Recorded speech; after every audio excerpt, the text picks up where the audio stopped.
Local talk. Hi hello welcome to local talk. నియోజకవర్గాల్లో ఎమ్మెల్యేల పనితీరు ఎలా ఉంది? ఎమ్మెల్యేలుగా గెలిచిన తర్వాత ప్రజల కోసం ఎలాంటి అభివృద్ధి పనులు చేశారు? నియోజకవర్గాన్ని ఎంతవరకు అభివృద్ధి పదంలో నడిపించారు? అధికారంలో ఉన్నాం కదా అని అధికార దుర్వినియోగానికి పాల్పడ్డారా? ఎవరి పనితీరు ఎలా ఉందో నియోజకవర్గాల వారీగా తెలుసుకుందాం. Local talk. కోనసీమ జిల్లాలోని నియోజకవర్గం మండపేట. నియోజకవర్గాల పునర్విభజనలో 2009లో ఏర్పాటైంది. 2009 నుంచి 2024 వరకు 4 పర్యాయాలు టీడీపీదే పైచేయి. మండపేట నుంచి 4 సార్లు వేగుళ్ల జోగేశ్వరరావు గెలుపొందారు. ఇక 2024లో వైసీపీ అభ్యర్థి తోట త్రిమూర్తులపై 44,435 ఓట్ల తేడాతో గెలుపొందడం జరిగింది. ఇక 2019 అంశానికి వస్తే 2019లో వైసీపీ అభ్యర్థి పిల్లి సుభాష్ చంద్రబోస్ పై 10,600 ఓట్ల తేడాతో గెలుపొందడం జరిగింది. 2014 అంశానికి వస్తే 2014లో వైసీపీ అభ్యర్థి గిరిజాల వెంకటస్వామి నాయుడుపై 36,014 ఓట్ల తేడాతో గెలుపొందడం జరిగింది. వేగుళ్ల జోగేశ్వరరావు బలాలు బలహీనతలు చూసే ముందు ఒక చిన్న ఏవి అయితే చూద్దాం.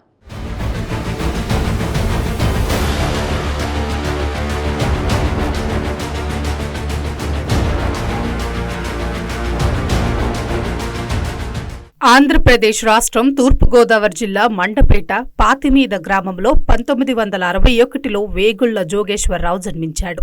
ఆంధ్ర యూనివర్సిటీ నుండి బీకాం పూర్తి చేశారు. వేగుళ్ల జోగేశ్వరరావు తెలుగుదేశం పార్టీ ద్వారా రాజకీయాల్లోకి వచ్చి మొదట మండపేట మున్సిపాలిటీ ఎన్నికల్లో పోటీ చేసి మున్సిపల్ చైర్మన్గా పనిచేశారు. 2004లో జరిగిన అసెంబ్లీ ఎన్నికల్లో ఆలమూరు నియోజకవర్గం నుండి టీడీపీ తరపున పోటీ చేశారు. ఆ ఎన్నికల్లో తన సమీప ప్రత్యర్థి కాంగ్రెస్ పార్టీ అభ్యర్థి బిక్కిన కృష్ణార్జున చౌదరి చేతిలో ఓడిపోయారు. 2009లో నియోజకవర్గ పునర్విభజనలో భాగంగా నూతనంగా ఏర్పాటైన మండపేట నియోజకవర్గం నుండి టీడీపీ అభ్యర్థిగా పోటీ చేసి తన సమీప ప్రత్యర్థి ప్రజారాజ్యం పార్టీ అభ్యర్థి వివిఎస్ఎస్ చౌదరిపై గెలిచి తొలిసారి ఎమ్మెల్యేగా అసెంబ్లీకి ఎన్నికయ్యారు. ఇక ఆ తరువాత జరిగిన 3 పర్యాయాలు గెలిచి 4వసారి ఎమ్మెల్యేగా ఎన్నికయ్యారు.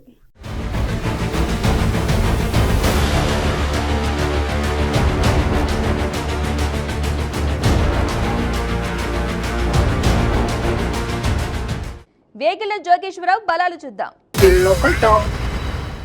వేగుళ్ల సామాజిక వర్గం. నియోజకవర్గంలో వేగుళ్ల సామాజిక వర్గం అధికంగా ఉండటంతో ప్రతిసారి ఆయనకు కొమ్ము కాస్తున్నారు. ఆర్థికంగా కూడా బలంగా ఉండటంతో ఎన్నికల సమయంలో ప్రతి ఒక్కరూ ముందుకు వచ్చి తమ ఉనికి చాటుకుంటున్నారు.